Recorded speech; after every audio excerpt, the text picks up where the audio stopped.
O primeiro ponto que eu creio é a Bíblia. A Bíblia, para mim, é a palavra de Deus.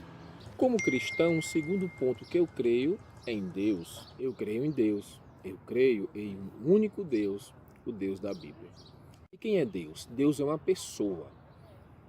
Quando eu digo pessoa, eu não estou falando de alguém físico, mas pessoa como alguém que tem uma personalidade. E qual é o básico para entender essa personalidade? É alguém que tem intelecto, é alguém que tem volição, capacidade de decidir, de escolha, e é alguém que tem sentimentos. O que é essa idade? É a característica que Deus tem de autoexistir. O que é a eternidade? Basicamente, o fato de que Deus não está preso ao fator tempo. Outra característica dos atributos de Deus é a imutabilidade. Deus não muda. De eternidade a eternidade, ele é sempre o mesmo. A outra característica de Deus é a sua infinitude. E o que significa dizer que ele é infinito? Que ele não sofre qualquer tipo de limitação. Outro atributo de Deus é a sua onisciência. Outro atributo de Deus revelado, que é a sua onipresença. Um outro atributo de Deus é a sua onipotência. O que é um outro atributo de Deus é a sua soberania.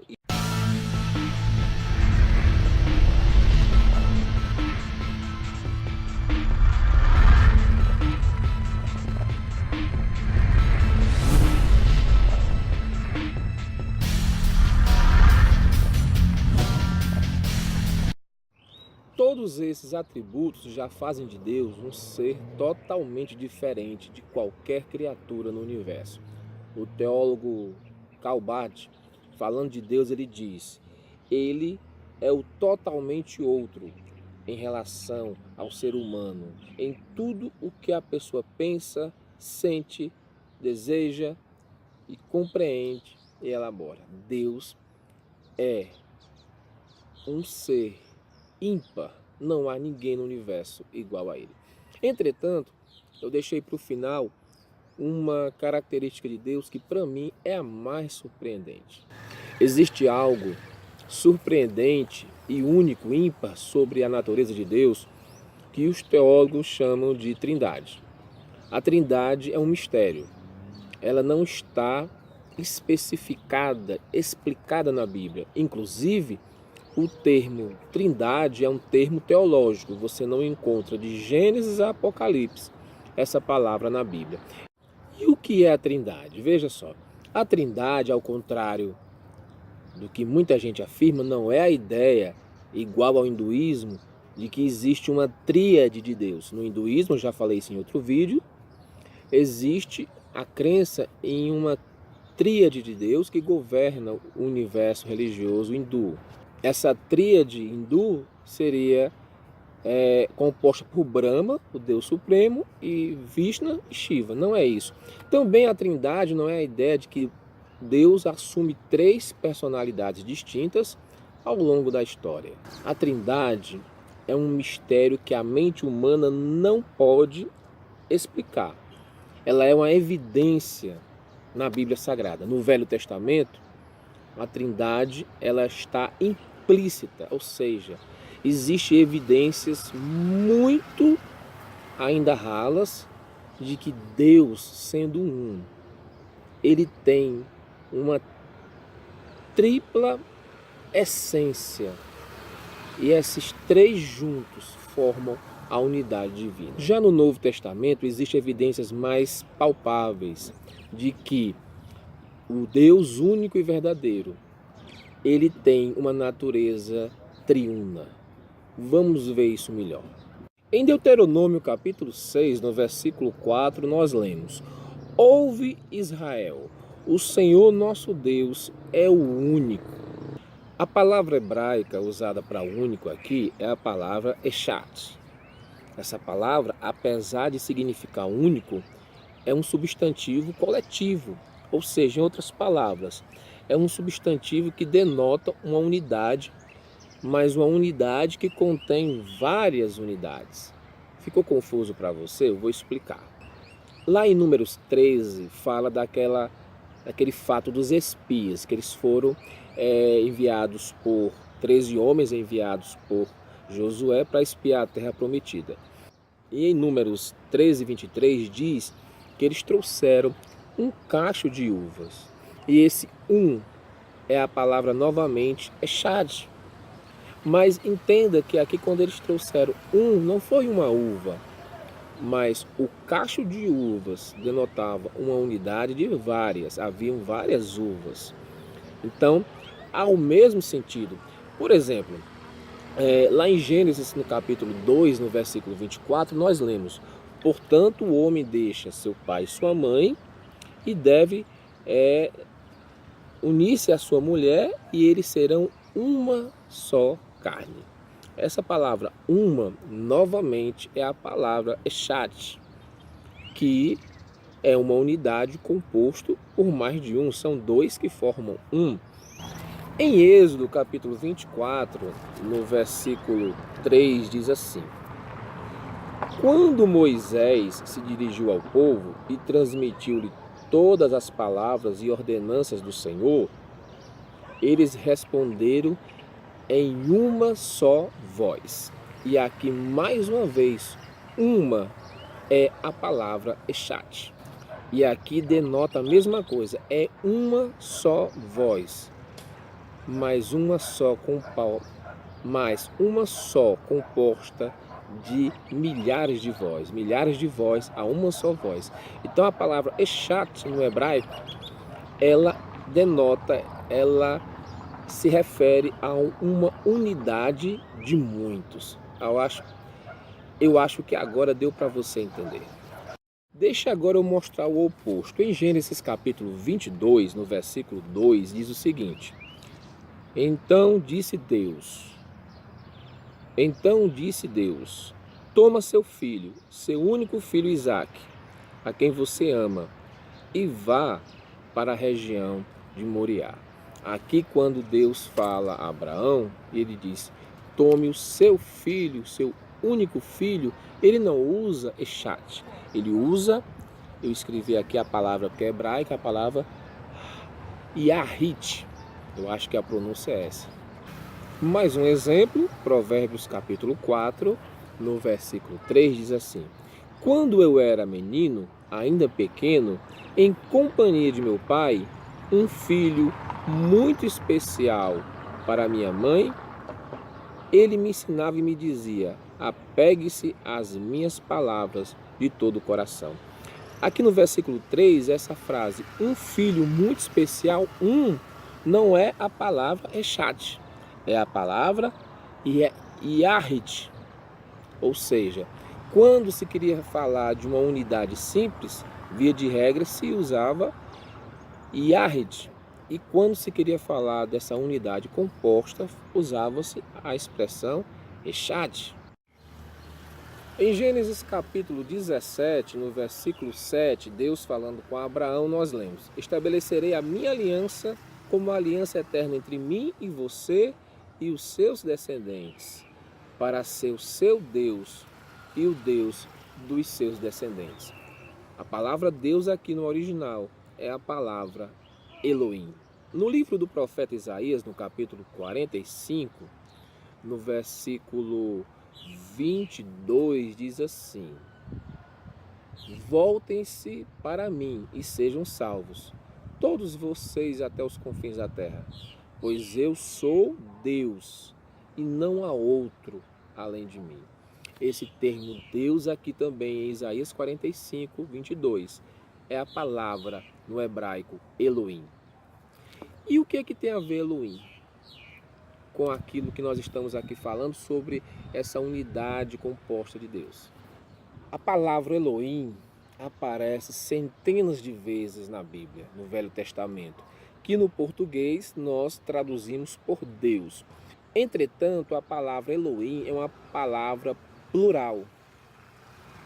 Ela tem a ver com Deus no plural, não Deus no individual. Tanto é que Elohim é a palavra plural para Eloá. Eloá, Deus no singular. Elohim, Deus no plural.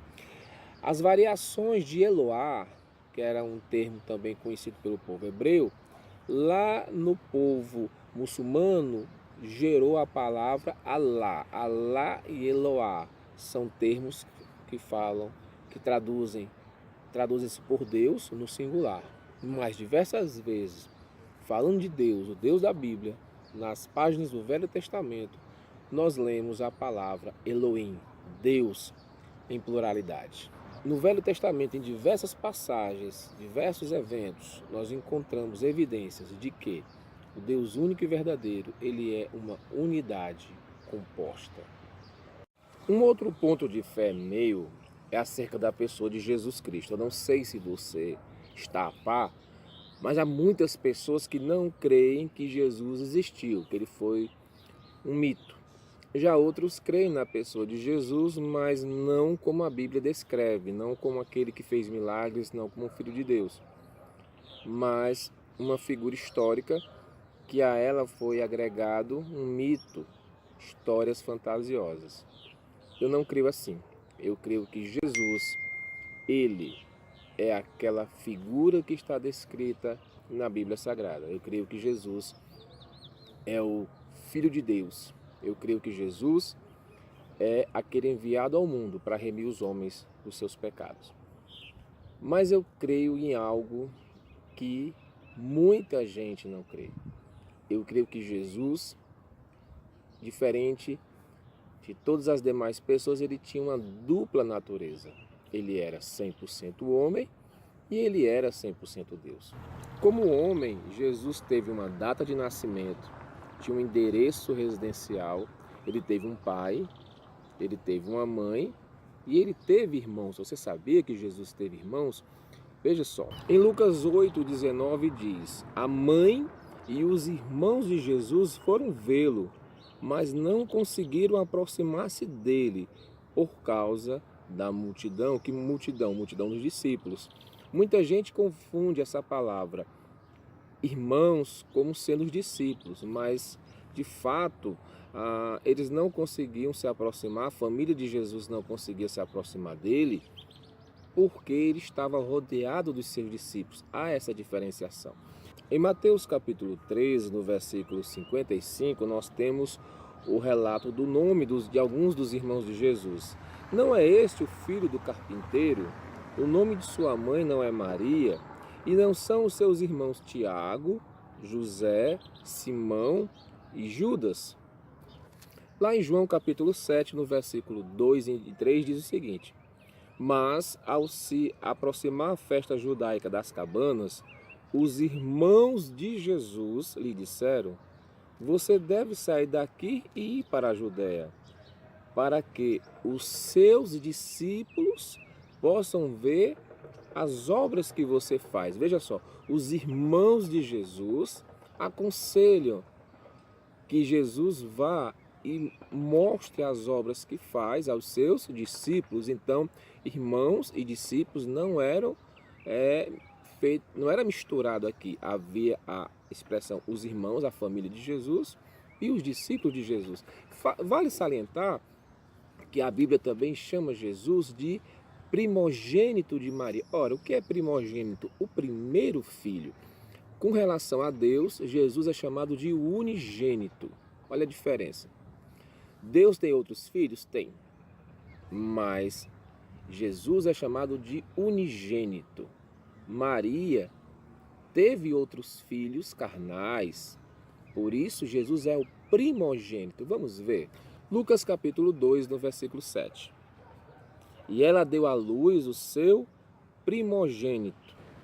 Em João capítulo 1, no versículo 18, diz: ninguém jamais viu a Deus, mas o Deus unigênito, que está com o Pai, tornou conhecido. Aqui falando de Jesus. Então, veja só, para Deus, Jesus é unigênito. Para Maria, ele é o primogênito. Ele tinha irmãos. Mas é interessante que lá em 1 Timóteo capítulo 2, no versículo 5, diz que só há um intercessor entre Deus e os homens, Jesus Cristo, homem. Por que essa expressão final, Jesus Cristo, homem? Porque eu creio que Jesus tinha uma dupla natureza. Ele era humano e ele era divino. Aliás, Eu creio que Jesus era o próprio Deus, feito carne, que habitou no nosso meio. Eu acabei de falar de uma estranha revelação no Velho Testamento, de Gênesis em diante. Encontramos diversas vezes a ideia de que Deus é uma unidade composta. Ele diz, façamos o homem à nossa imagem e semelhança. Acabei de falar isso com você. O termo Elohim, que significa pluralidade, entre outras coisas. Mas aí chega o Novo Testamento. E quando chega o Novo Testamento, há uma revelação fabulosa. Vamos ver? João capítulo 1 diz assim, no princípio era o Verbo estava com Deus e o Verbo era Deus. Foi Heráclito, um filósofo grego, que tirou a palavra logos, né? Logos é uma palavra grega que significa palavra. Tirou do contexto original, simples palavra, e atribuiu a uma força, uma verdade cósmica responsável pela ordem.